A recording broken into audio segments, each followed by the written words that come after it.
গ্রাম বাংলার শ্রোতা বন্ধুদের অনেক অনেক শুভেচ্ছা জানিয়ে শুরু করছি আজকের অনুষ্ঠান। বন্ধুরা, লেখালেখি, বিশেষ করে যারা একটু সাহিত্য চর্চা করে, সাহিত্য নিয়ে পড়তে ভালোবাসে, গান, গল্প, কবিতা, তাদের মধ্যে এই গুণটা দেখতে পাওয়াই যায়। এবং অনেকের মধ্যে লেখার হাত খুবই ভালো, কিন্তু সেটা যখন মুদ্রিত আকারে প্রকাশ করতে যান তখনও কোথাও হলে তাদের একটা বাধার সম্মুখীন হতে হয়। তাই আজকের আমরা একটু ভিন্ন স্বাদের অনুষ্ঠান, ভিন্ন ধরনের আলোচনা করব, লেখার জগৎ ও তরুণ প্রজন্ম। এই বিষয় নিয়ে আমাদের মধ্যে আলোচনার জন্য আমন্ত্রিত অতিথি হিসেবে পেয়েছি প্রকাশক শুদ্ধব্রত দেব। শুদ্ধব্রত বাবু, আপনাকে আকাশবাণীতে স্বাগত। নমস্কার। নমস্কার। এছাড়াও সঙ্গে রয়েছেন school of cultural text and records, Jadavpur ইউনিভার্সিটির নির্দেশক অধ্যাপক অভিজিৎ গুপ্ত। অভিজিৎ বাবু, আপনাকেও স্বাগত। নমস্কার। নমস্কার। আর সঙ্গে রয়েছে আমি তোমাদের বন্ধু সুব্রত। অভিজিৎ বাবু, আপনার কাছে আসব যে আমাদের তরুণ প্রজন্মের মধ্যে গ্রামে গঞ্জে বা শহরে কিংবা স্কুল কলেজে তাদের মধ্যে একটা প্রবণতা দেখা যায় যে নিজের মনের ভাবটা নিজের ডায়েরিতে বা খাতাতে লিখে রাখে। সবার মধ্যে হয়তো একটা সুপ্ত বাসনা থাকে যে সেটা কখনো প্রকাশকের দরজায় যাব। আপনারা বিদগ্ধ মানুষ, এই জগতে রয়েছেন। আমি আপনাদের থেকে একটু জানতে চাইব যে তরুণ প্রজন্মগুলোর মধ্যে থেকে এই যে একটা উন্মাদনা বা একটা তাদের আবেগ কাজ করে, এই ব্যাপারটাকে আপনারা কিভাবে দেখেন? দেখুন, তরুণ প্রজন্মের যে লেখা, তার একটা দীর্ঘ ইতিহাস রয়েছে, কিন্তু সেই ইতিহাসের প্রযুক্তি বিভিন্ন সময় বদলে গেছে। যেটা খাতা বা নোট বইয়ে আগে লিখে রাখতো, তারা আজকাল হয়তো যেটাকে আমরা সমাজ মাধ্যম বলি, সোশ্যাল মিডিয়া বলি, সেখানে ফেসবুক বা ইনস্টাগ্রাম, এইসব জায়গাতে তারা হয়তো লিখতে আরও বেশি স্বচ্ছন্দ। আবার এমনও আছেন যারা সাবেকিভাবেই লিখতে পছন্দ করেন, যারা পাণ্ডুলিপি না হলেও হয়তো হাতেও লিখতে পারেন, হয়তো কম্পিউটারেও লিখতে পারেন, টাইপরাইটারেও তো আর কেউ লেখেন না। কিন্তু এই কাঁচা রসদ যখন প্রকাশনার দোরগোড়ায় পৌঁছবে, তখন তাকে অনেক পরিপক্ক আর দুদিন হাতে সেটা পড়তে হয়। সেই জিনিসটাকে সেভাবে পরিবেশন করা যায় না, সেখানে প্রকাশকের একটা ভূমিকা থাকে। তবে এটাও বলা ভালো যে প্রকাশকের যে ভূমিকা একসময় যা ছিল, এখন তা অনেকটা বদলেছে। এখন যাকে আমরা বলি সেলফ পাবলিশিং বা নিজেকে প্রকাশ করা, তার পথ অনেক বেশি সুগম হয়েছে। যেমন ধরুন কিছু কিছু যেটা বৈদ্যুতিন মাধ্যম রয়েছে, যেখানে আমি প্রকাশকের মাধ্যমেই হয়তো আমাকে যেতে হচ্ছে না, প্রকাশকের দ্বারস্থ হতে হচ্ছে না। আমি নিজেকে, বিশেষ করে বিদেশে যেহেতু প্ল্যাটফর্মটা অনেক বেড়ে গেছে, ধরুন বিদেশে সেলফ পাবলিশিং যে শিল্প, তার মানে বহু মিলিয়ন ডলার বা পাউন্ডের সেটা এখন আকার ধারণ করেছে। এবং সেটা নিয়ে এখন গবেষণা এবং অন্যান্য ধরনের নানা রকম অর্থনৈতিক বিশ্লেষণ হচ্ছে। আমাদের দেশে সেটা এসেছে, কিন্তু সেরকম অতটা সেভাবে আসেনি। সেই জন্য সাবেকি প্রকাশকদের একটা ভূমিকা থেকেই যাচ্ছে। এবং সেটা শুধু আমি পুস্তক বা বই প্রকাশকের কথাই বলবো না, সেখানে পত্রিকা লিটল ম্যাগাজিন আমাদের প্রেক্ষিতে যেমন একটা বিরাট, এখানকার লেখকের তরুণ মানুষের অনেকটা অংশ গত 50, 60, 70 বছর এমনকি তারও বেশি সময় ধরে ব্যাপৃত ছিল। এবং এখানে বিশেষ করে মফস্বলের ভূমিকা খুব উল্লেখযোগ্য। আচ্ছা, আপনি যেখানে মফস্বলের কথা বলছেন, আমরা প্রায়ই দেখি অনেক প্রকাশনাই কলকাতা কেন্দ্রিক, কিন্তু আমরা এটাও দেখেছি যে 19 শতকের ধরুন মাঝামাঝি সময় থেকে মফস্বলে, বিশেষ করে কলকাতার বাইরে চুঁচুড়ো, হুগলি, মুর্শিদাবাদ, রংপুর, এই সমস্ত জায়গায় কিন্তু সাময়িক পত্রের একটা সংস্কৃতি গড়ে উঠেছে। এবং সেখানে সকলে মিলে কাজ করছে, এবং সেখানে যে সবসময় কাজের যে আমরা যাকে বলি মান বা প্রোডাকশন ভ্যালুস যে খুব উন্নত হচ্ছে না, আবার হচ্ছেও, এটাও একটা দেখবার মতো বিষয়।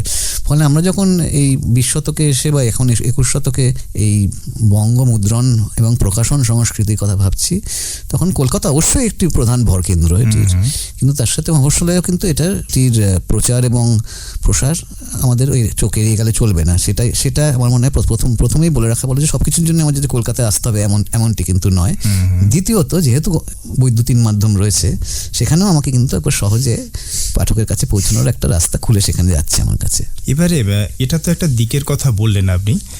আমি একটু শুদ্ধব্রতবাবু আপনার কাছে আসি। আপনি একজন নির্দেশক, কার্যনির্বাহী সম্পাদক হিসেবে রয়েছেন। আপনার প্রকাশনা থেকে যখন কোনো তরুণ বন্ধুদের লেখাগুলো আপনারা তুলে ধরেন, বা একজন যদি তরুণ প্রজন্ম যাদের লেখা আপনারা নিচ্ছেন, তাদের একজন লেখক হিসেবে লেখার মানকে যদি বাড়ানো যেতে পারে বা উন্নত মানের করতে চায়, তাদেরকে কীরকম পরামর্শ দেবেন? তাদের কি করা উচিত আরও ভালো লেখার জন্য, বা কি করা উচিত নয় বলে মনে হয়? প্রথম কথা, একজন পেশাদার প্রকাশক তিনি তরুণ বা বৃদ্ধ এই দেখে লেখক বাছেন না।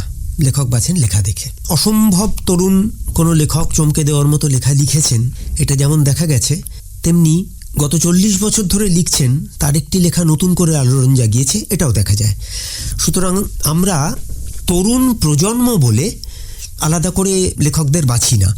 এই ব্যাপারটা মাথায় রাখতে হবে যে একজন যদি 60 বছর বয়সে, ধরুন তিনি অবসরপ্রাপ্ত, তিনি লেখালেখি শুরু করেছেন, তিনিও কিন্তু তরুণ লেখক, যেহেতু লেখার জগতে নিশ্চিতভাবে লেখক হিসেবে তরুণ, বেশ বয়সে তরুণ বলছি না, লেখক হিসেবে তিনি তরুণ। সুতরাং আপনি এটাকে শুধু বয়সের বন্ধনীতে আটকাবেন না, কখন কতদিন তিনি লিখছেন তার অভিজ্ঞতা তার উপর। দ্বিতীয়ত যে প্রশ্নটি আপনি করেছেন যে আমাদের কাছে যখন লেখা আসে তখন আমাদের প্রতিক্রিয়া এবং পরামর্শ কি, দেখুন সাধারণভাবে প্রকাশক বা প্রকাশনার সাথে যুক্ত যে সম্পাদকরা কি খুঁজি আমরা লেখকদের মধ্যে, আমরা যে 3টে জিনিস খুঁজি, মানে তার 3টেরই আদ্যক্ষর এ, মানে 3 A's বলা হয় এটাকে, যে একটা অথরশিপ, তার লেখার দক্ষতা, রচনার দক্ষতা, দ্বিতীয়টি হচ্ছে অথেন্টিসিটি, বিশ্বাসযোগ্যতা, এবং তৃতীয়টি হচ্ছে অথরিটি, তিনি বিষয়টি নিয়ে লিখতে পারবেন কিনা।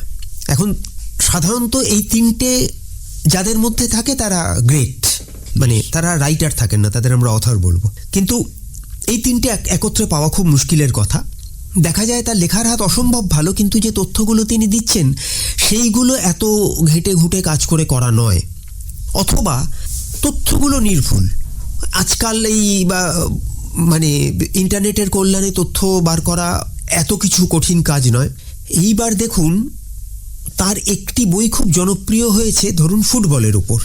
এবার তিনি বাবা আলাউদ্দিন খানের বাদন শৈলী নিয়ে লিখছেন, তখন আমরা অথরিটি নিয়ে প্রশ্ন তুলব যে তুমি এটা লিখতে পারো, মানে মানুষ তোমার হাত থেকে অন্য ধরনের লেখা এতদিন দেখে এসেছে না, এবং শুধু তাই নয়, তুমি কেন, মানে তাকে জাস্টিফাই করতে হবে। এক হতে পারে তিনি 25 বছর আলাউদ্দিন খানকে নিয়ে কাজ করছেন, অথবা তিনি আলাউদ্দিন খানের শিষ্য, তার অথরশিপ বলে কিচ্ছু নেই, তিনি খুব খারাপ লেখেন, কিন্তু শিষ্য হিসেবে তিনি কাছ থেকে যেগুলো দেখেছেন অন্য কেউ সেটা দেখতে পাননি। তখন আমাদের সম্পাদক সেটাকে নিয়ে, যাকে আমরা ডেভেলপমেন্ট এডিটিং বলি, অর্থাৎ ছেনে ছেনে পুরো জিনিসটাকে একটা মূর্তির মতো তৈরি করবেন এবং তাকে নির্মেদ করবেন, এইটা সম্পাদকের কাজ। সুতরাং লিখতে গেলে দেখুন লেখক সবাই, আপনি যখন দোকানের জন্য কি কি কিনবেন তার তালিকা করেন, আপনি রাইটার কিন্তু, বা ফেসবুকে কিছু যখন আপনি লেখেন, রাইটার মানে আপনি অথর নন, রচয়িতা নন। এখন রচয়িতা হয়ে উঠতে গেলে আমার মনে হয় যে 3টের মধ্যে একটা গুণ তার থাকতেই হবে, প্রাথমিক। আদারওয়াইজ তার লেখা, আমি তো সব কিছু পারি না, আমি যেমন জুতো সেলাই করতে পারি না, 3টের একটা গুণও নেই কিন্তু আমি লেখক হব, এই চাপ থেকে লেখক হওয়া উচিত না। হয় তাকে লিখতে জানতে হবে, অথবা এমন তথ্য নিয়ে কাজ করতে হবে যেটার ওপর আমরা নির্ভর করতে পারি, বিশ্বাসযোগ্যতা রয়েছে, কিংবা তার কর্তৃত্ব, এটা লিখবার অধিকার তার আছে, তারই আছে। এই 3টের একটা না থাকলে লেখালেখি করা উচিত না। তার অনেকেই লেখেন, আমরা ছোটবেলায় প্রচুর ডায়েরিতে কবিতা লেখা এগুলো হয়ই, কিন্তু সবগুলোকে বড় বয়সে সিরিয়াসলি নিতে হবে তা না। এইখানে একটা বিভাজন রেখা টেনে দেওয়া দরকার, যে কারা এটা সিরিয়াসলি নিচ্ছেন, শুধু ছাপার অক্ষরে নামটা দেখার জন্য না, তার বলবার কিছু আছে। ছাপার অক্ষরে নাম দেখার জন্য যারা বই ছাপছেন তারা কিন্তু থাকবেন না, আর যারা লেখালেখিকে সিরিয়াসলি নিতে চান, তার বই যদি 5 বছর বাদেও বেরোয়, তিনি থেকে যাবার জন্যই আসবেন। আমরা প্রকাশকরা এই বিভাজনটা করার চেষ্টা করি মাত্র। এবারে এই লেখার জগতে কি অন্য কোনো বিশেষ কোনো ক্ষেত্র রয়েছে যেখানে বর্তমান প্রজন্ম এটার মধ্য দিয়ে নিজেদেরকে মেলে ধরতে পারে?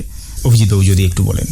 হ্যাঁ, আপনি যেটা, আমরা যদি লেখার পেশা বা নেশা যাই বলি না কেন, সেটাকে, সেই বৃত্তটাকে যদি একটু সম্প্রসারণ করি, তাহলে দেখব যে লেখকের লেখা পাঠকের কাছে পৌঁছতে গেলে আর অনেকগুলি প্রক্রিয়ার মধ্যে দিয়ে যেতে হচ্ছে, যেটা আমরা সাবেকি প্রকাশনা বলি।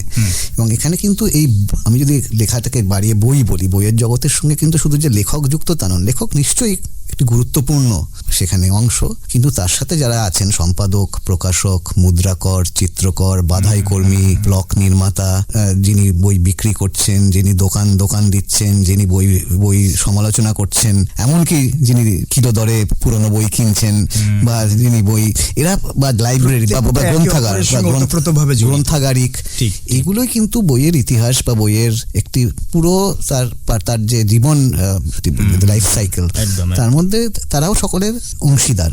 সবসময় তাদের কাজ আমাদের চোখে পড়ে না, এটা একটা অনেকগুলি অলক্ষ্য প্রক্রিয়ার মধ্যে দিয়ে বই আমাদের কাছে এসে পৌঁছয়। লেখক বই লিখলেন, পাঠক তার হাতে বইটি পেয়ে গেলেন, সুন্দরভাবে ছাপা বাঁধানো দোকান থেকে বা কোথা থেকে একটু তিনি উপহার পেলেন। কিন্তু তার মধ্যে যে এই যে বিভিন্ন ধাপগুলো রয়েছে সেগুলো কিন্তু প্রত্যেকেই পেশাদাররা সেগুলোর সঙ্গে যুক্ত, এবং এই পেশার মধ্যে কিন্তু গত কয়েক শতাব্দী ধরে অন্তত মুদ্রণের আবিষ্কারের পর থেকে বহু সহস্র সহস্র লোক সেগুলির সঙ্গে যুক্ত রয়েছেন এবং জীবিকা নির্বাহ করছেন। সেই দিক একজন যিনি বই ভালোবাসেন তিনি কিন্তু সেই জগতেও প্রবেশ করতে পারেন। তিনি যে শুধু সকলেই লেখক হলে তো তাদের পড়বে কি, লেখকও চাই, পাঠকও চাই এবং প্রকাশকও চাই, এবং প্রকাশকের মধ্যে প্রকাশনার মধ্যে যে বিভিন্ন প্রক্রিয়াগুলি রয়েছে সেগুলিকে সুষ্ঠুভাবে সেই দায়িত্বগুলিকে সামলাতে গেলে অনেক লোকের দরকার এবং বিশেষভাবে প্রশিক্ষিত লোকের দরকার। যেমন সুব্রতবাবু সম্পাদকের কথা বললেন, সম্পাদনা বা ডেভেলপমেন্ট এডিটরের কথা বললেন, এটা একটু অতীব গুরুত্বপূর্ণ কাজ। আমি যে পাণ্ডুলিপি পাচ্ছি বা যে লেখা পাচ্ছি সেটাই ছেপে দিলাম পরিবর্তিত হবে এমনটি কিন্তু কোনো হওয়া বাঞ্ছনীয় নয়। সেখানে সম্পাদকের ভূমিকাই হবে যে সেই লেখককে সঙ্গে বসে সেই লেখককে সাহায্য করা, যে লেখাটিকে আরও কী করে নির্মিত করে তোলা যায়, আরও কী করে সেটি পাঠকের কাছে গ্রহণযোগ্য হয়। এবং এটা সবসময় লেখকের পক্ষে বোঝা সম্ভব হয় না। লেখক এক নাগারে লিখে গেলেন, কিন্তু সম্পাদনার কাজ কিন্তু একটা ভিন্ন কাজ, এবং যিনি ভালো লেখক তিনি কিন্তু সাগ্রহে সম্পাদকের পরামর্শ শিরোধার্য করেন। এটি একটি উদাহরণ, আরও অনেকেই কাজ করেন এই প্রকাশনার বাস্তুতন্ত্র। প্রকাশনার কথাটা আপনি বলছেন, খুবই গুরুত্বপূর্ণ একটি বিষয়। প্রকাশনার সঙ্গে জড়িত যে সমস্ত বিষয়গুলির কথা বললেন, এগুলো তো একজন আমাদের এই যে তরুণ প্রজন্ম তারাও তো কেউ ক্যারিয়ার হিসাবে নিজেকে সেখানে নিয়োগ করতে পারেন, নিযুক্ত করতে পারেন। তাদের জন্য কীরকম কী সুযোগ সুবিধা রয়েছে, বা যদি আমাদের রাজ্যের কথা বলি বা রাজ্যের বাইরে যদি কোনো প্রাতিষ্ঠানিক শিক্ষা ব্যবস্থা থেকে থাকে সেগুলো কেমন রয়েছে? দেখুন, এর দুটো ভাগ আছে, বই মুদ্রণ এবং প্রকাশন। এখন মুদ্রণের প্রাতিষ্ঠানিক শিক্ষা অনেক সময় দেওয়া হয়ে থাকে। সেগুলির যেমন আমি যদি পশ্চিমবঙ্গের কথাই বলি, regional institute of printing technology Jadavpur বিশ্ববিদ্যালয়ের পাশেই রয়েছে, অথবা প্রিন্টিং ইঞ্জিনিয়ারিং পড়ানো হয় নানা বিশ্ববিদ্যালয়। এগুলো কিন্তু মুদ্রা যন্ত্র অর্থাৎ প্রিন্টিং মেশিন সংক্রান্ত খুঁটিনাটি, এবং সেটার প্রযুক্তি যত উন্নত হচ্ছে সেই প্রযুক্তির সাথে তাদের তাল মিলিয়ে চলতে হচ্ছে। কিন্তু প্রকাশনার জগতে কিতাবি প্রশিক্ষণ কিন্তু অপেক্ষাকৃতভাবে তার ইতিহাস নবীন। কারণ প্রকাশনা জগতে অনেকেই প্রকাশ করতে করতে তারা শিখেছেন। এবার খবরের কাগজে আমরা দেখেছি, সংবাদপত্রে যারা বিরাট সাংবাদিক হয়েছেন তারা দেখেছি প্রথমে হয়তো কোনো সাহিত্যে বা কোনো সমাজতত্ত্বে কোনো ডিগ্রি নিয়ে তারা সেখানে ঢুকেছেন, তারপর তারা শিখতে অন দ্য জব ট্রেনিং যাকে বলে সেটা তারা করতে শুরু করেছেন। কিন্তু গত 2-3 দশক ধরে ভারতবর্ষে এবং পশ্চিমবঙ্গে কিছু সংস্থা প্রকাশনা নিয়ে কিছু বৃত্তিমূলক প্রশিক্ষণ শুরু করেছে। সেগুলো কোনোটাই ডিগ্রি নয়, ডিপ্লোমা বা সার্টিফিকেট বলা যেতে পারে। যেমন ধরা যাক, সারা ভারতে ন্যাশনাল বুক ট্রাস্ট, তারা অনেকদিন ধরে এই কোর্স করে আসছে। আগে তারা সশরীরে করতেন, এখন কোভিডের পর থেকে তারা অনলাইন করছেন। সেই কোর্সে এই সদ্য আমি পড়ালাম। আবার আমরা যদি পশ্চিমবঙ্গে দেখি, আমাদের নিজেদের বিশ্ববিদ্যালয় অর্থাৎ যাদবপুর বিশ্ববিদ্যালয় 2003 থেকে আমরা এই কোর্সটি চালিয়ে আসছি। সেটা সন্ধ্যেবেলায় 6টা থেকে 8টা, আমরা সপ্তাহে 3 দিন করে, যাতে করে যারা এই বৃত্তিতে হয়তো ঢুকে পড়েছে কিন্তু তারা হয়তো চাইছে যে তাদের দক্ষতাকে আরো একটু উন্নত করা, তারা যাতে এই প্রশিক্ষণ গ্রহণ করতে পারে। এই 3 মাসের সার্টিফিকেট কোর্স প্রায় 22 বছর হয়ে গেল। সেটিও সশরীরে হতো, এখন আবার অনলাইন সশরীরে দুটোই হচ্ছে। কলকাতা বিশ্ববিদ্যালয়ে কোনো সময় এটা হয়েছে, এবং এখন কিন্তু ছোট এই ধরনের প্রশিক্ষণ 1 মাস ব্যাপী বা 2 মাস ব্যাপী কিন্তু হচ্ছে, সশরীরেও হচ্ছে, অনলাইনও হচ্ছে, আবার দুয়ের মিশ্র কোনো একটি মাধ্যমেও হচ্ছে। মানে এখান থেকে তাহলে যদি কেউ মনে করে যে শুধুমাত্র আমি আমার লেখাটা প্রকাশ করব বা আমি লিখবো এমনটা নয়, লেখার পাশাপাশি যে সমস্ত জগৎ রয়েছে সেগুলোর মধ্যে নিজেকে ইনভলভ করেও তার একটা নিজের কেরিয়ার গড়ে তুলতে পারেন, এমন সুযোগ সুবিধা রয়েছে। হ্যাঁ, এখন এই কেরিয়ারের ব্যাপারটা একটু বলি যে, যেমন ধরুন ইংরেজি ভাষার যে প্রকাশনা জগৎ, যেটা প্রধানত দিল্লি কেন্দ্রিক, সেখানে যে কোম্পানিরা আছে, প্রকাশকেরা আছে, এখানে আমরা গত 20-22 বছর ধরে প্রশিক্ষণ দিয়ে দেখেছি যে সেখানে তারা কাজ পাচ্ছেন, চাকরি পাচ্ছেন। এটা একটা মোটামুটি আমরা ধারাবাহিকতা লক্ষ্য করেছি। এবং সেখানে যেমন ভারতীয় প্রকাশকরা রয়েছেন, তেমন আবার আমরা বলি মাল্টিন্যাশনাল কর্পোরেশন, বহুজাতিক সংস্থা তারাও রয়েছেন। অন্যান্য ভারতীয় ভাষার প্রকাশনার ক্ষেত্রে হয়তো বাস্তবটা একটু অন্যরকম। সেখানে আমরা যে কাজের ধরন দেখি, এই সম্পাদনা বা অন্যান্য যে বৃত্তিগুলিকে অতটা হয়তো গুরুত্ব পায় না, বা সেখানে সেটিকে জীবিকা নির্বাহ করাটা হয়তো একটু কঠিন হয়ে পড়ে। কিন্তু তবুও আমরা গত 2-3 বছর ধরে যাদবপুর থেকে এবং শুদ্ধব্রত বাবুদের সঙ্গে সহযোগিতায় বাংলায় আমরা মুদ্রণ প্রশিক্ষণের একটি প্রকাশনার একটি প্রশিক্ষণ শুরু করেছি। এবং সেখানে কিন্তু আমরা প্রথম বছর অন্তত, যেটা প্রথম যে সম্পূর্ণ বর্ষ, তাতে খুবই আশানুরূপ ফল পেয়েছি। এবং এখানে দেখছি যে ছাত্রছাত্রীরা তারা সত্যি আগ্রহে যোগ দিচ্ছে এবং মনে হচ্ছে যেন এই বাংলা প্রকাশনার জগতেও কিন্তু একটা এই ধরনের চিন্তা ভাবনা প্রকাশকদের মধ্যে এসেছে যে সম্পাদনার কাজটিও গুরুত্বপূর্ণ এবং এটিকে যথেষ্ট পারিশ্রমিক দিয়ে সেরকম একজন সম্পাদককে রাখা দরকার। এই ব্যাপারটা আমি শুদ্ধব্রত বাবু আপনার কাছেই আসবো। আপনি একজন প্রকাশক এবং আপনাদের কাছে বিশেষ গুরুত্বপূর্ণ কাজ হচ্ছে সম্পাদনাটা। আপনি একজন প্রকাশক হিসেবে এই যে প্রাতিষ্ঠানিক সংক্রান্ত যে বিষয় যেটা রয়েছে শিক্ষার, বিশেষ করে এই লেখার জগৎ বা আপনাদের যে সমস্ত লাগে যেগুলো, সেটাকে কতটা গুরুত্বপূর্ণ বলে মনে করেন? শিক্ষার ব্যাপারটাকে তো অবশ্যই গুরুত্বপূর্ণ মনে করি, কারণ শিক্ষা কি, মানে দুটো শিক্ষা হয়। একটা আমি হাত পুড়িয়ে শিক্ষা নিতে পারি, আর একটা অভিজ্ঞতা থেকে শিক্ষা নিতে পারি। তো আমরা যেগুলো পড়াই বা পড়ি সেগুলো তো আমাদের আগের যা পাওয়া শিক্ষা তার সার সংকলন, অর্থাৎ এটাকে আমি বর্জন করছি, এটাকে গ্রহণ করছি, এইভাবে একটা শিক্ষণীয় জিনিস গড়ে ওঠে। ফলে যদি মানে সত্যি কথাই অভিজিৎবাবু যেটা বলেছেন সেটা খুব গুরুত্বপূর্ণ, যে একটা সময় প্রথিতযশারাও কাজ করতে করতে শিখেছেন। তো কাজ করতে করতে তারা 40 বছর শেখার পর যদি 41তম বর্ষে গিয়েও একজনকে কাজ করতে করতেই শিখতে হয়, তার মানে আমরা অভিজ্ঞতার সার সংকলন করলাম না। ফলে এই শিক্ষাটা যদি হয় তাহলে কি হবে, আমরা দ্রুত কার্যকরী করা যায় এরকম ছেলে মেয়েদের পাবো। এবং এটার কিন্তু আমি আপনাকে বলছি 2030-এর মধ্যে আমাদের প্রকাশনা জগতের যে ছবি সেটা বদলে যাবে। কারণ ধরুন বেশ কয়েক বছর হলো, প্রায় 1 দশকের কাছাকাছি, এবং এই দশকের অর্ধেক মানে 20 থেকে 25 তো বটেই, প্রকাশনায় সম্পাদকের ভূমিকা এটা যে একটা প্রয়োজনীয় জিনিস এটা উপলব্ধিতে আসতে শুরু করেছে। আচ্ছা, এর আগে মানে এটা খুব অদ্ভুত, পশ্চিমবঙ্গে এত বই ছাপা হয়, বইয়ের যে সম্পাদক হয় এটা প্রচুর শিক্ষিত মানুষও জানতেন না। যেমন আমার একটা প্রোফাইলে লেখা আছে যে সম্পাদক প্রতিক্ষণ। এখন প্রতিক্ষণ বলে একটি পত্রিকা ছিল যেটা বন্ধ হয়ে গেছে, তাতে একজন এসে কমেন্ট করেছে যে বন্ধ হয়ে যাওয়া পত্রিকার আবার সম্পাদক। অর্থাৎ প্রকাশনার যে সম্পাদক হতে পারে এই ব্যাপারটা তার ধারণাতে নেই। এখন এইটা ধারণাতে আসছে এই 1 দশক ধরে, এবং বিভিন্ন প্রকাশনা সংস্থায় দেখছি কপি এডিটর, পাঠ সম্পাদক যাদের আমরা বলি, তাদের রাখার একটা চল হয়েছে। তারা পুরো সময় পাঠ সম্পাদনা করবেন এবং বেশ কিছু পেশাদার সম্পাদক ধরুন গত 10 বছর ধরে যে কাজকর্ম করছেন তার পরিমাণ তার আগের 10 বছরের তুলনায় প্রায় দ্বিগুণ, অর্থাৎ সম্পাদিত হয়ে বই বেরোচ্ছে। ফলে যে ছেলেমেয়েরা আসছেন, এখন আমি বা অভিজিৎবাবু দুজনেই যেহেতু এই শিক্ষাক্রমের সঙ্গে যুক্ত, তাতে যদি আমরা বলি যে এইটা শিখে নিলে তারা অনেক কাজ পাবেন, এটা একটা বিজ্ঞাপন হয়। আমি সেটা বলছি না। এখন কিন্তু বিভিন্ন কলেজেও একটা স্বল্প মেয়াদের এরকম শিক্ষাক্রম চালু হয়েছে, তারা খোঁজ খবর করলেই পাবেন। ইংরেজিতে এরকম শিক্ষাক্রম আগে থেকেও ছিল, একটি ব্যক্তিগত উদ্যোগে এটা হয়েছে কলকাতা থেকে, এবং তার নামও রয়েছে ইত্যাদি। এখন এইগুলো করে নেওয়া যায়, এইগুলো করে নিজেকে তৈরি।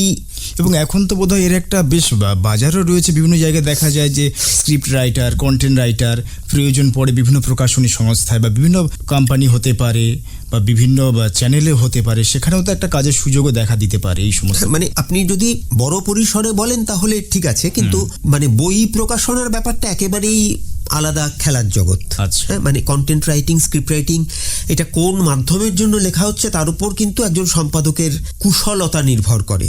বেশ, অর্থাৎ খুব সফল একজন বইয়ের সম্পাদক অনেক ক্ষেত্রেই দেখা গেছে ডিজিটাল মিডিয়ামে একেবারে চূড়ান্ত ব্যর্থ হয়েছেন। এটা প্রায় দেখা গেছে, কারণ তার ভাষা আলাদা। আমি কতটা লিখবো, কিভাবে লিখবো, মানে আমরা কিভাবে একটা অনুচ্ছেদকে সাজাবো, এই ডিজিটাল মিডিয়ামের যে ভাষা এবং তার পরিবেশন প্রক্রিয়া, তার সঙ্গে আমাদের ছাপা বইয়ের খুব একটা যোগ নেই। এখন লিখলে ওইখানে আমি বলতে চাইছি যে এটা শুধু লেখার ব্যাপার নয়, তার পরিসরটাকে বোঝা, এইটা শেখার এখন সুযোগ রয়েছে।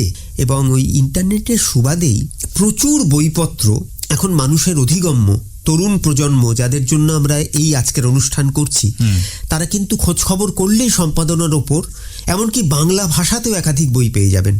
তার ভালো খারাপ পরের কথা, কিন্তু পাবেন যার মধ্যে কেজো কথাটা রয়েছে। যারা এই জগতে আসতে চাইছে, এটাকে হয়তো পেশা হিসেবে, একটা সময় হয়তো কারোর নেশা ছিল, পেশা হিসেবে পেতে চাইছে, তাদের প্রথম এবং প্রধান শর্ত কি হতে পারে?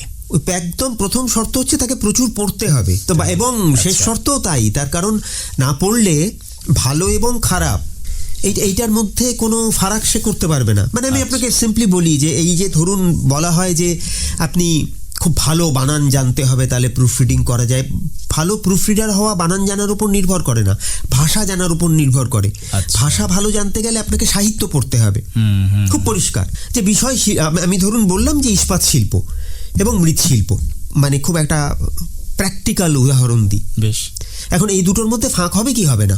কেউ নিশ্চয়ই। বলবেন হবে, কেউ বলবেন হবে না। হ্যাঁ। এবার দেখুন, ওই ইস্পাত শিল্প, এটার মাঝে ইস্পাত এবং শিল্পের মাঝে একটা স্পেস হবে, মৃৎশিল্পে হবে না। শিল্প যেখানে ইন্ডাস্ট্রি, সেখানে দুটো শব্দ আলাদা বসবে। শিল্প যেখানে আর্ট, সেখানে দুটো একসাথে হবে।